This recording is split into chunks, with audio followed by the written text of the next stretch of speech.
Welcome to the Coach Toolbox. I'm your host, Dr. Ajay Nangalia, a leadership coach and counselor.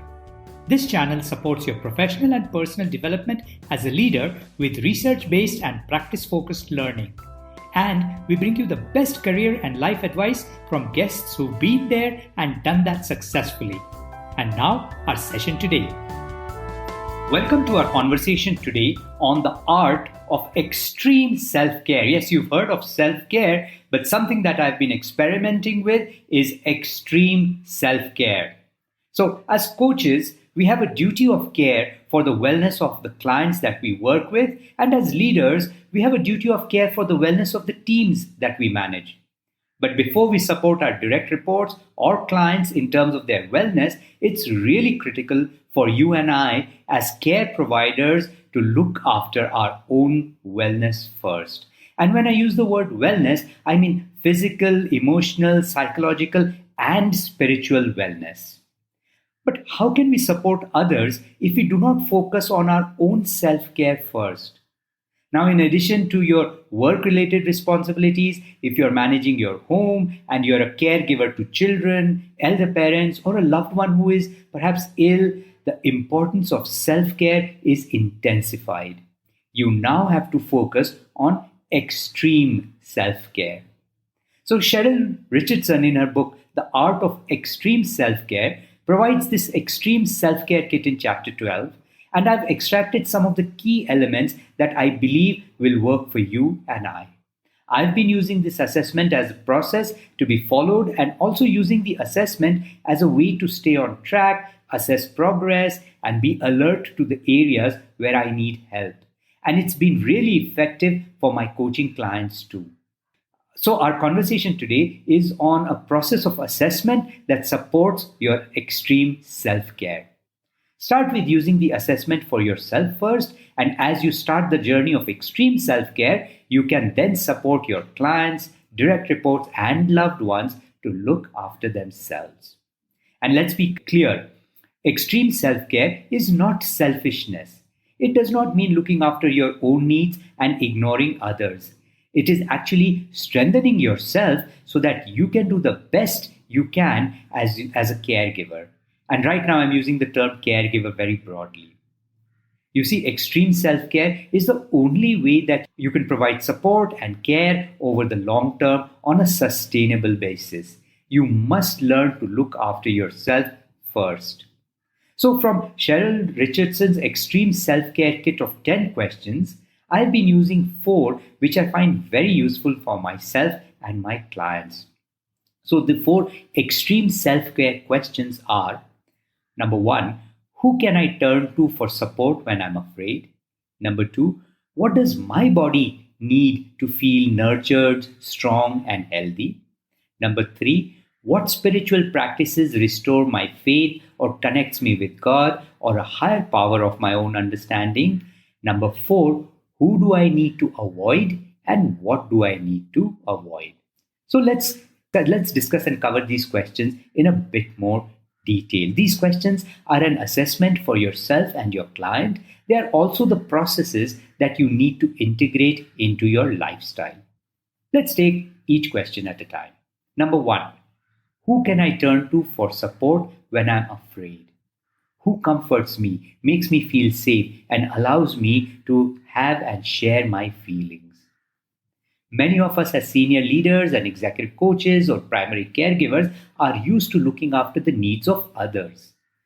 Everyone else comes to us when they are in distress or need support, both professionally or personally. And we are willing and able to provide this care and support. And that's what makes us the awesome folks that we are. There's just one Achilles heel in this picture. Who do you or I go to when we need help, when I need help? Who do you go to when you're in distress or just need somebody to build you up or to be with you as you struggle through your own fears and anxiety? My experience is that friends and family are not the best options because they are used to receiving help from you and leaning on you. So very quickly, the agenda moves from you and your needs back to them. So rather than understanding what you're experiencing, most friends and family will end their own discomfort by giving you some well-meaning advice and then change the topic.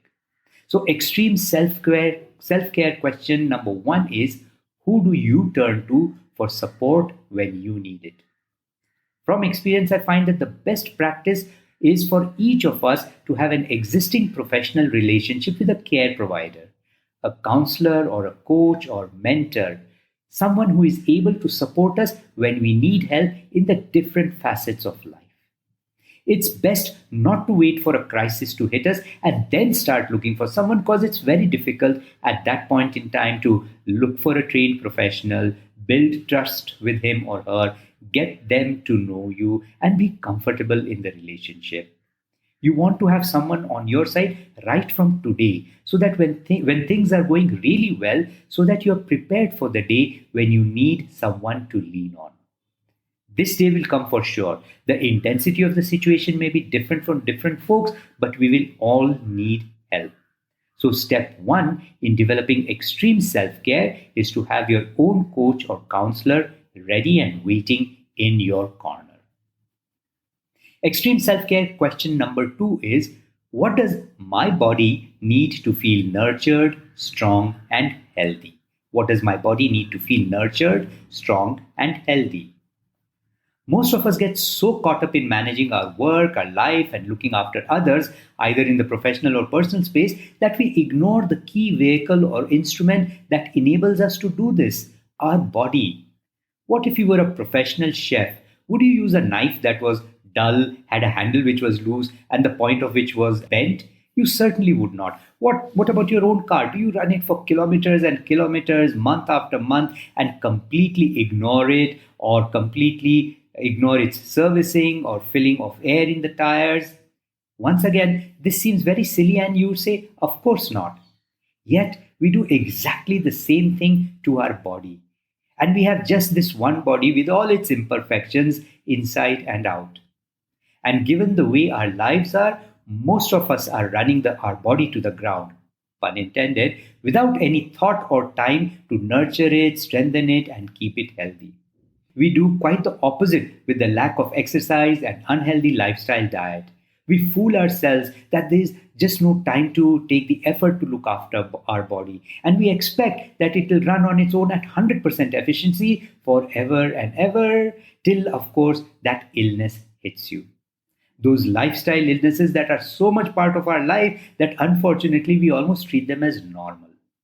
So, the second and most critical step in extreme self care is, what do I need to do to look after my body? And this is an area that I'm an expert in, because I've messed up my body from inside out big time. For most of my life, I've ignored looking after it, and then I've had to pay the price for the neglect and abuse in terms of the list of lifestyle issues that I have to deal with.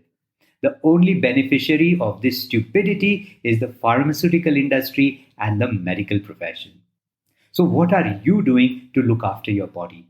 What is your plan for a healthy nutrition and exercise? When did you last get a complete physical checkup?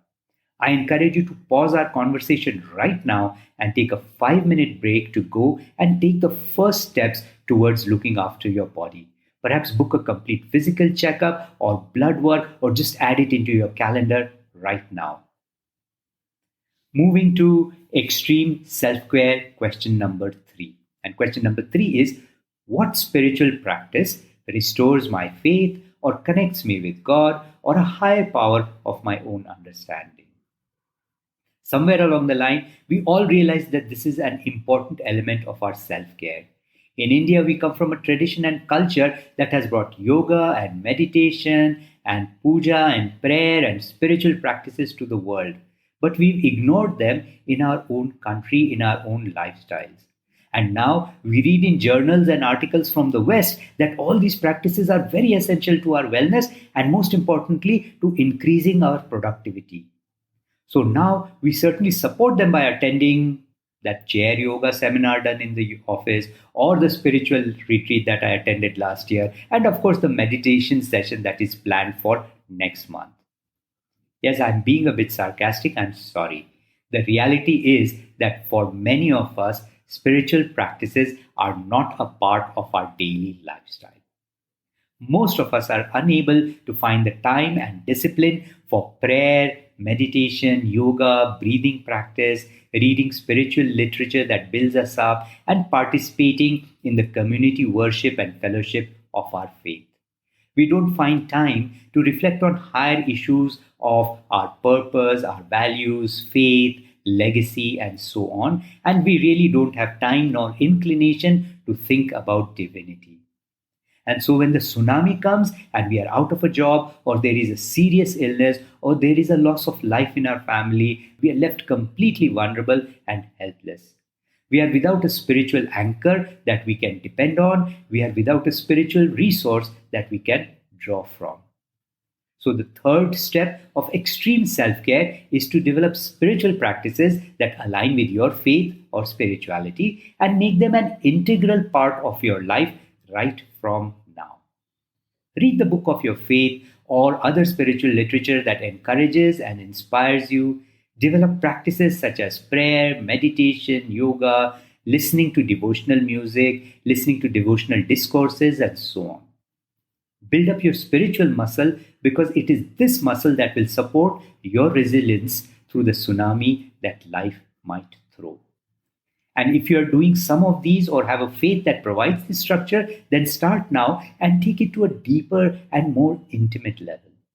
If you are not sure about what it is that you believe or lean on, start the journey of exploration and find the set of practices that work for you. Why leave yourself spiritually vulnerable? So, our conversations on extreme self-care have focused so far on things we should make integral to our life and way of being. Let's just spend the last little bit of time in aspects of self-care that we should just avoid or let go. You see, extreme self-care is a combination of doing and not doing, adding to our life and getting rid from our life. So step 4 of our extreme self-care assessment is, who do I need to avoid and what do I need to avoid? Who do I need to avoid and what do I need to avoid? Whether you're willing to accept it or not, there are people in our life who really add no significant positive value. On the contrary, they create stress, anxiety, bitterness. They always put us down with their sarcasm or caustic comments or continuously remind us of our shortcomings or failures. Unfortunately, these folks are likely to be close friends and family, so it's hard to just walk away. But here is the acid test to extreme self-care question number 4. Who do you need to avoid? Whose influence and impact is toxic to your well-being? So what can you do to avoid them completely? Now, the best case scenario is to bite the bullet and end the relationship, or then look for ways to minimize the damage they do.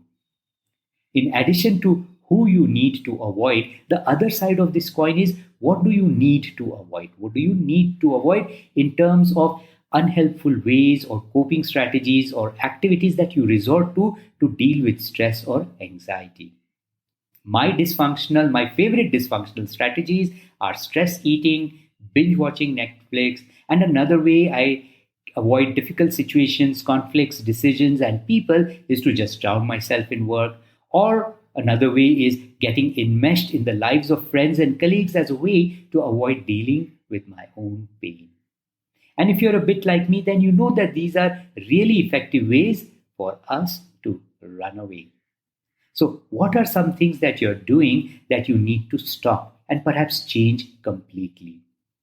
Therefore, extreme self-care step 4 is to avoid toxic people and stop activities that cause damage. Who do you need to avoid and what do you need to avoid? You don't store poison in your house within the reach of your children hidden in a cookie jar, do you? You don't keep feeding your child with chocolate and soft drinks as the only meal 24/7, 365. Then why do you keep accepting toxicity for yourself? And the answer that you're giving yourself just right now, is it an answer or just an excuse for being stuck in your comfort zone? You see, as coaches, we need to learn the difficult and painful part of getting rid of toxicity in our own life, because this frees us up to care for those who really matter to us. And on top of this list of those who really matter to us should be yourself. Extreme self-care means putting your own name on the list right on top, because only then can you look after number 2 downwards. Now, I've found that getting rid of toxic people and toxic activities is the most difficult to do on one's own. So this is where working with your coach or counselor can be very helpful. And often there may not be an immediate quick fix, but as you start the process of eliminating toxicity from your life, you will find creative ways and means to do it. So let's bring our conversation to a close for today. Cheryl Richardson in her book talks about more strategies for extreme self-care, but I've shared the ones that I have found most helpful for me and the ones that I have struggled with the most. And I've supported my clients to do this assessment for themselves and have encouraged them to take appropriate steps. And the positive changes that they've seen are absolutely amazing. So it's worked for them and it's worked for me. And I want to encourage you to use this assessment and process of these 4 extreme self-care questions to take your own self-care to the next level. I assure you that you and the stakeholders that you care about will benefit tremendously from it. So before we go, remember to subscribe to this channel and listen to the previous episodes on this channel. They are all designed to give you a significant edge in your journey towards mastery. And let me know if I can support you in this journey as your coach or counselor, and it would be my pleasure to work with you. Good luck. And that's it for today. Thank you for listening. Please connect with us on coachtoolbox@gmail.com. We'd love to hear from you. And don't forget to follow, subscribe, and review this channel. Details of our ICF-approved coach training programs and our services as executive coaches and coaching supervisors are on www.globalcoachtrust.org. See you in our next session.